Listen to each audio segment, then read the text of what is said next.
देता है, गधे पे बैठो वो भी उछाल देता है। तो काव्य पाठ का आदेश हुआ है, क्या पढ़ें, सारा समय तो चला गया। मैं कुछ मुक्तक पढ़ देता हूँ, उसके बाद एक रचना ग्रंथी कि न लफ्फाजी न झूठी बयानी लिखूं, न लफ्फाजी न झूठी बयानी लिखूं, आंखों देखी सही सच कहानी लिखूं।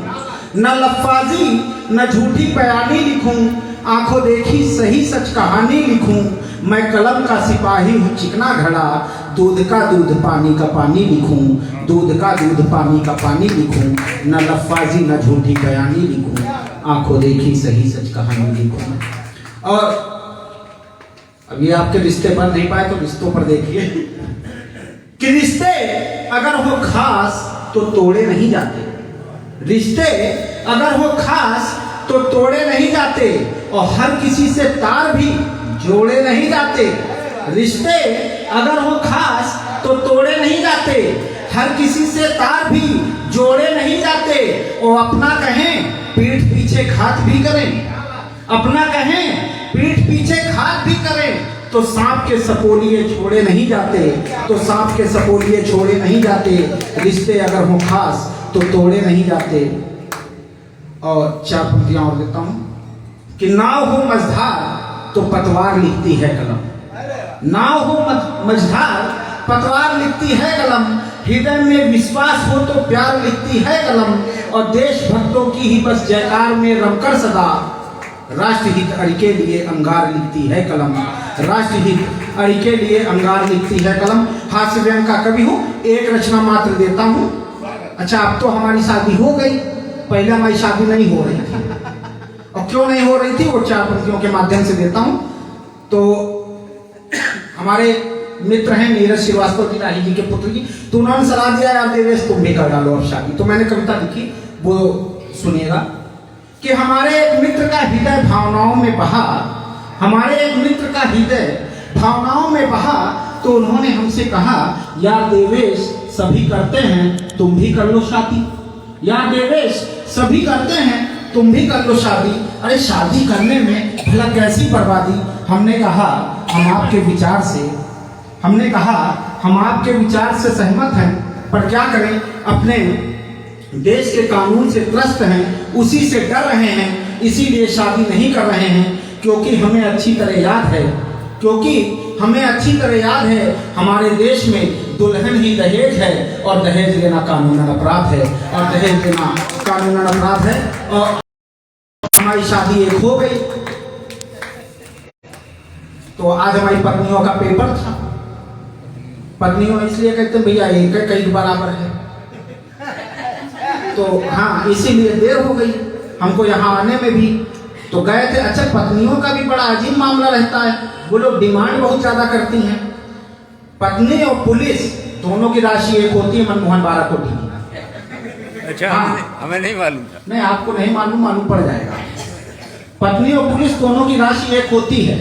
आप कहेंगे पा नहीं, वो पुलिस जो होती है वो रिमांड से मारती है, और पत्नी जो होती है वो डिमांड से मारती है, और पुलिस रिमांड से मारती है। तो ये दोनों की राशि एक है। अच्छा, हमारी पत्नी ने भी हमसे कुछ डिमांड की कि नया साल आ रहा है, ऐसा कुछ गिफ्ट दो कि पैर रखते ही कांटा उसका जो है 60 पे चला जाए। हम समझ गए कि इनको स्कूटी चाहिए, बहुत दिनों से कह रही थी कि स्कूटी चाहिए। अच्छा, कभी और हमारे जैसा खाली जेब वाला तो होशियार होता है, तो हमने कहा बिल्कुल हम तुमको गिफ्ट देंगे, और ऐसा गिफ्ट देंगे पैर रखते ही कांटा 60 क्या 80 जाएगा। शाम को हमने वेटिंग मशीन जो है गिफ्ट में दे दी। और जैसे फिर ऐसी स्थिति पैदा हो गई कि मतलब घर में खाना मिलने की नौबत नहीं है। तो चार पंक्तियां देता हूं छंद के माध्यम से कि क्या स्थिति हो जाती है जब पत्नियां, कई पत्नियां मतलब औरों की, आप ऐसे ना मुस्कुराओ, जब साथ में बैठती हैं तो क्या कहती है कि हमारे पति हमको क्या कह के संबोधित करते हैं कि पतिदेव कहते हैं, कि पतिदेव कहते हैं तुम हो हमारी प्राण प्यारी, और खूब जतन करी तुम का हम पावा है। कि पति देव कहते हैं तुम हो हमारी प्राण प्यारी, और खूब इज्जत करी तुम का हम पावा है। और घर के दशा बदल के जब से तुम घरे आई, जादू बस चहु और तुम्हारा ही छावा है। कि अम्मा और बाबू सब तुमसे हैं हारी गए, और देख ही रहा घर में बस तुम्हारा ही दावा है। और तुम जैसा जीव नहीं मिली दुनिया में दूजा, डिस्कवरी चैनल की खोज से मंगावा है। कि तुम जैसा जीव नहीं मिली दुनिया में दूजा, डिस्कवरी चैनल की खोज से मंगावा। और क्या स्थिति होती है, जैसे हमने कहा कि कभी कभी बवाल घर में हो जाता है।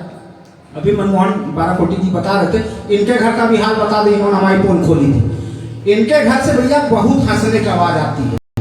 तो हमने पूछा यार दुनिया में इतना दुख दर्द है, कोरोना यार फिर से आ रहा और तुम्हारे घर से हंसने की आवाज आती। तो इन्होंने कहा हमारी पत्नी हमको मारती है। तो हमने कहा यार मारती है तुम्हारी पत्नी, तो भैया बड़ी बेकार बात है, ये हंसने की बात नहीं, ये रोने की बात है।